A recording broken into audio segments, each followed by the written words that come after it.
ओम नमो भगवते वासुदेवाय। आज के प्रसंग में देखिए, अति महत्वपूर्ण प्रसंग है। दुराचरणों से घिरे वर्तमान समाज में बच्चों को शुरू से ही संस्कार देकर पवित्र व शुद्ध आचरण का कार्य केवल बच्चों के दादा दादी नाना नानी ही कर सकते हैं। यह एक सबसे सस्ता व कारगर उपाय है। सुनिए, वरना तो सारी सामाजिक पवित्रताएं नष्ट होने जा रही हैं और इन्हें नष्ट होने से रोका जाना अति आवश्यक है। सुनिए, पूरा संसार संस्कार रूपी धुरी पर टिका हुआ है। संसार में पैदा होने वाले हर बच्चे को संस्कार रूपी सुंदर वस्त्रों से शुरू से ही सुशोभित किया जाना जरूरी है और उन संस्कार रूपी सुंदर वस्त्रों से बच्चे को उसके वृद्ध हो चुके बाबा अम्मा ही सुशोभित कर सकते हैं। जहां जिन बच्चों को बूढ़ी दादी या बूढ़े दादा का सानिध्य नहीं मिलता, उन बच्चों का दुर्भाग्य है। वृद्ध दादा दादी के पास अपने जीवन का एक लंबा अनुभव होता है। उन्हें जीवन में अच्छे बुरे सब तरह के समय का उन लोगों ने सामना किया है, जिससे उन सभी अच्छी बुरी बातों का उन्हें अच्छा अनुभव है।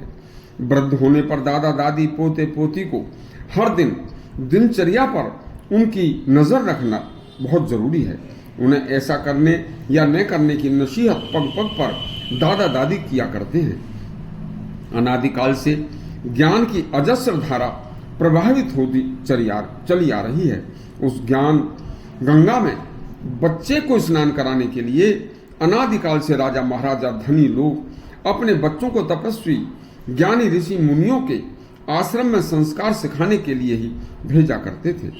आज के आधुनिक भौतिक विज्ञान के युग में प्रवेश करने से पहले शिक्षा का तात्पर्य ज्ञान ही था। उस समय पर बच्चे के ज्ञान को सरलता से जगाने के लिए गुरुकुलों में गुरु दृष्टांत देने के लिए पहले घटित हो चुकी बातों में छोटी छोटी कहानियों व कथाओं का सहारा लिया करते थे और उन बच्चों में बुरी बातों से ध्यान हटाकर वेदों, उपनिषदों, पौराणिक बोध कथाओं के साहित्य से ज्ञान करा के बच्चों में सर्वथा अनुशासन, उत्तम आचरण भर देते थे।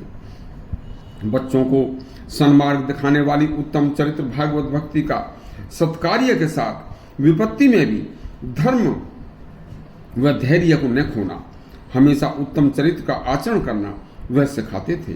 आजादी से पहले विदेशी इस्लामी संस्कृति थोपी गई, फिर ईसाइयत थोपी गई, फिर मैकाले की शिक्षा पद्धति थोपी गई, जिसने भारत भूमि के बच्चों के चरित्र का भी सत्यानाश कर दिया था। स्कूलों में जो कोर्स लगाए गए वे हमारे भारत के सनातन के विपरीत थे। बच्चों को महान देशभक्त, महान धार्मिक व्यक्तियों के सदाचारी आचरण को पढ़ाने के स्थान पर दुष्ट मुगलों को महान बनाकर उनका इतिहास पढ़ाया गया, जो बिल्कुल निरर्थक था, जिसमें बच्चों को कोई चरित्र निर्माण के लिए कोई शिक्षा नहीं मिल रही थी, बल्कि उल्टा चरित्र का नाश हो रहा था।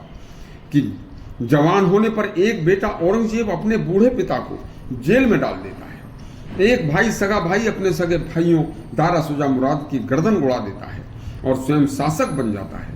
आज उस समय पर इस इतिहास को पढ़ाने की किसने आज्ञा दी थी? यह एक बड़ी सोचनीय का विषय है।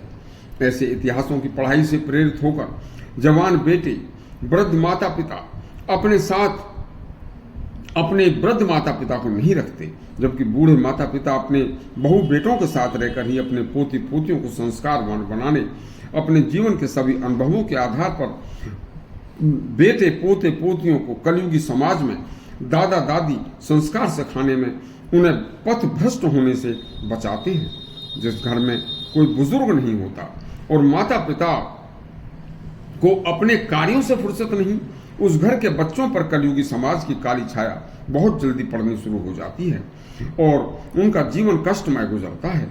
इसलिए रामकृष्ण परमहंस व उनके शिष्य विवेकानंद ने कहा था कि अपने बच्चों का जीवन सफल बनाने के लिए अपने बुजुर्गों को अपने पास रखो, उन्हें अपने से दूर कभी मत करो। उन्हें अपने साथ रखने के साथ साथ उनके अदृश्य लाभ आपको मिलेंगे, जिनसे आप उनके बिना जिससे जिन लाभों को आप उनके बिना नहीं पा सकते।